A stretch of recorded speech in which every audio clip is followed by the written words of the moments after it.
এবং human rights and environment development society এর পক্ষ থেকে সবাইকে শুভেচ্ছা।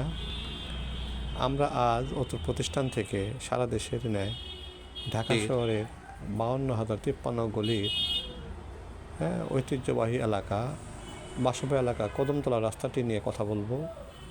রাস্তাটি বৌদ্ধ মন্দির বিশ্ব রোড থেকে শুরু, এটি বেশিরভাগই ব্যস্ত থাকে রাজা বা কালী মন্দির পর্যন্ত।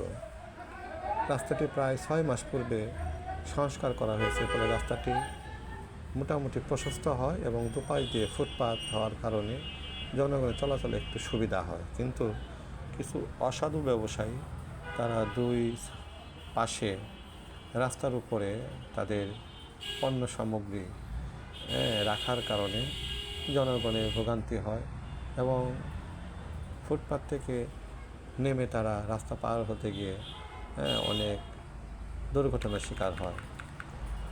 রাস্তাটি সংস্কারের পর অন্য রাস্তা গাড়িগুলো এই রাস্তা দিয়ে বেশি যাতায়াত করে, ফলে দ্রুতগামী গাড়িগুলো চলার কারণে পথচারী পারাপারে প্রায় বড় বড় দুর্ঘটনার শিকার হয় এবং এসব দুর্ঘটনা থেকে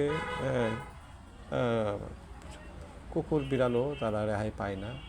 এক ঘটনা আমরা দেখলাম যে ভোরে রাস্তা পার হতে গিয়ে এই যে কুকুরটি সম্মুখীন হয়, অনেক সময় তারা দৌড়ে পার হয়, অনেক সময় হতে পারে না, তারা অপেক্ষা করে। তো আমরা এখানে দুটো বিষয়কে আমরা এখানে বলতে চাচ্ছি। একটা হচ্ছে যে এটা স্পিড ব্রেকারের ব্যবস্থা করা হোক,